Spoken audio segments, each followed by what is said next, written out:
Bright Facts presents 10 Bad Habits That Destroy Your Confidence. The concept of self-confidence is one of those ephemeral concepts that is difficult to pin down. Yet you know when you have it when you look at it. One way to conceptualize it is as a sense of confidence in one's own capabilities, talents, and judgment. Moreover, it has an effect on virtually every area of our lives, including the way we feel about ourselves, how other people perceive us, as well as how well we do in both our academic and professional endeavors.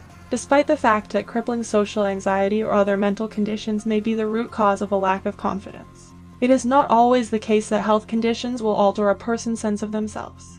It's possible that you're not even aware that you have some unconscious routines that are truly detrimental to your health, your confidence. Let's take a look at a few of these traits and actions so that you may become more familiar with them, and instead get started on developing behaviors that are good for you.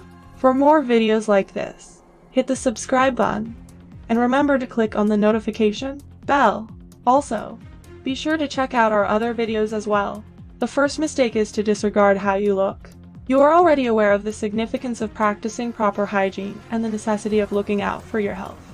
At outward presentation, one of the most essential lessons to learn is that ignoring your looks can have a number of negative effects, including, you are, in effect, expressing disrespect for yourself by doing this. To add insult to injury, if you don't like how you appear, it's going to have a negative effect on your self-esteem. To bear a burden, particularly when it comes to dealing with people in social circumstances. Even if it might not seem important at first, taking care of your looks the right way can really make a difference. Help you a great deal in the process of constructing your self-confidence. Number 2, obsessing over minor flaws.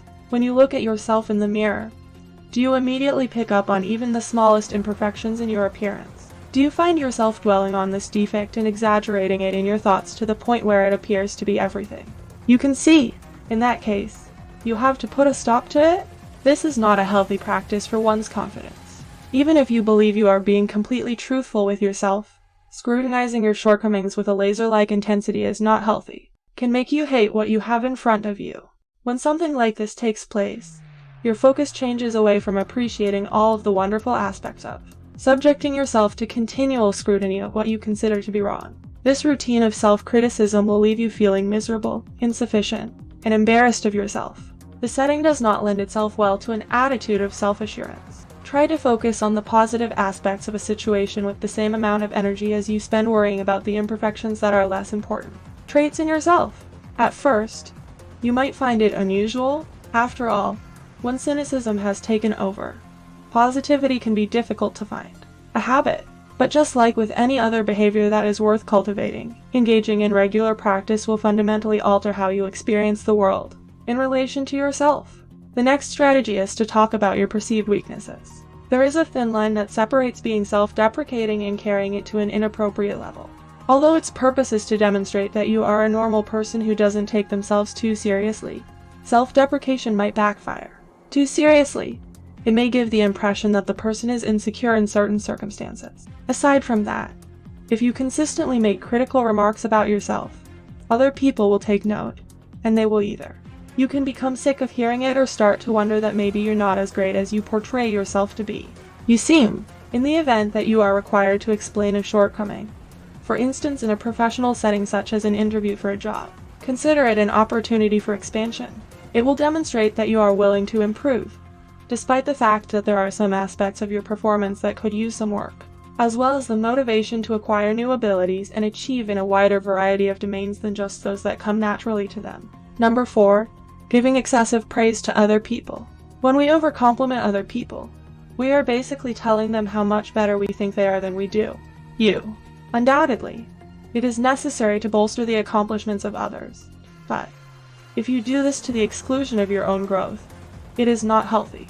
If the other person appears to you to be a relatively little player in comparison, then you will begin to believe that this story is true. Take the time to work on yourself instead of continuing the pattern of denigrating yourself while you lavish praise on others. To recognize and value one's own unique abilities and gifts. Keep in mind that everyone has their own unique set of strengths and shortcomings. If we are all the same, then none of us will be able to differentiate ourselves from the other people here. Do not overlook the one thing that sets you apart from everyone else, since it is essential that you maintain your individuality. Favorable traits. The fifth mistake is when you believe your own negative self-talk. If you're anything like the vast majority of individuals, you probably have negative ideas about yourself every once in a while. Sadly, it is a lot simpler to believe the negative things that we tell ourselves than it is to believe the positive things that we tell ourselves. A few good ones. And over time, this way of thinking will only bring down your sense of self-worth and confidence. Liking you less capable of achieving your goals. Is more challenging to believe in yourself and accomplish what you set out to do? Positive affirmations may be able to assist in changing some of these mental patterns. But even more, learning how to not take your negative self-talk too seriously in the first place is useful in this regard. It will provide you with a more detached outlook on life, putting you on the path that leads to greater fulfillment, general contentment, and, as a result, increased self-confidence. Apologies given way too often. Number 6. Do you ever find yourself saying "I'm sorry" even though someone else is the one who accidentally knocks you over? Although apologies have the potential to be effective and crucial, it is not necessary to be too courteous or to apologize often. Can end up being harmful to your self-confidence. An excessive amount of apologizing can make you appear unsure of yourself, as if you have little faith in who you are, your abilities, or decisions. You shouldn't be sorry for things that you already know aren't your fault or for something that you already know wasn't your fault. You have no regrets about it at all. By doing so, you are pointing the finger of guilt squarely at yourself and giving the impression to everyone around you that you are the one at fault. When an apology is warranted, it should be extended. Otherwise, it will lose some of its power. An interpretation, putting your trust in other people to make decisions for you. You can't be confident in yourself if you don't know what you want or if you don't believe that your thoughts and beliefs are valid. Expression of one's aspirations in a straightforward and emancipatory manner is an excellent method to build confidence. You can only achieve this if you pay attention to your own thoughts, put your faith in yourself, and take action you desire to have in life. When someone is telling you what they think should happen, or when they are trying to pressure you into doing something, anything they want rather than taking into account your requirements, or even worse, they attempt to exert authority over you, or try to influence you, the result will be a decrease in your confidence. The eighth sin, lowering your own standards. When you lower your expectations so that you can be content with whatever occurs, you are accepting less than what you would otherwise deserve. Certainly, reducing your standards will make things easier or more convenient for you, but at what cost? And despite the fact that it could be a simple solution right now, your confidence won't benefit from doing so. In the long run. Note, in point of fact, reducing your standards not only decreases your self-worth but also produces more difficulties than it solves. It is also a slippery slope. Once you begin doing it for one item, it becomes simpler to do it for other things, to do so for the benefit of other people as well. It's possible that not all of us uphold the same principles, and that's fine. However, if you establish some goals for yourself and work hard to achieve them, you will feel much better about yourself and will almost certainly more confident. Maintaining harmful relationships is the number 9 most common mistake. When it comes to having self-assurance, the relationships you have in your life are a significant factor to consider. This is due to the fact that your environment has an effect on your thoughts and feelings regarding yourself. Those individuals who are nearest and dearest to you, such as members of your family, friends, and co-workers, and even casual acquaintances. Your sense of self-worth is affected by all of these things. Your self-confidence will suffer if individuals around you have a habit of continuously criticizing or underestimating you. Therefore, take a deep breath and ask yourself if the relationships you have are beneficial to both individuals involved, particularly if your self-assurance has suffered as a direct result of your association with these people. Individuals, it is essential that you surround yourself with positive people if you want to be self-assured and forceful in your interactions. Positive people who care as much about your well-being as they do about their own will always be there for you. Comparing oneself to other people is mistake number 10. We have all had that experience.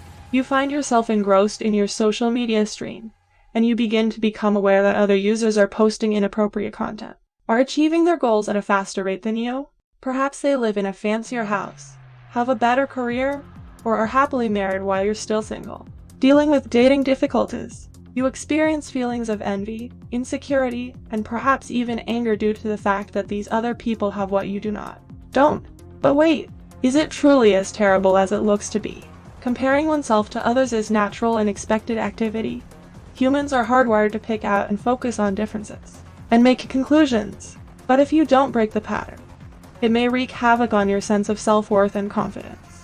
It has the potential to make you feel envious or resentful of the successes experienced by others. Make an effort, rather, to concentrate on the positive aspects of what sets you distinct from others. Also, it's important to keep in mind that everyone's journey is unique, even if it initially appears to be the same. Initial perception. All of these poor behaviors are signs that someone lacks self-confidence.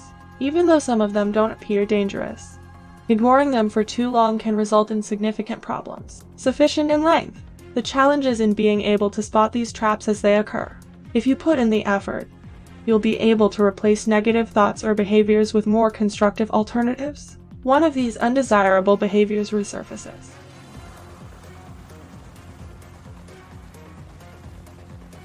If you enjoyed this video, give it a thumbs up and share it with your friends so we can keep making them. Thanks for watching.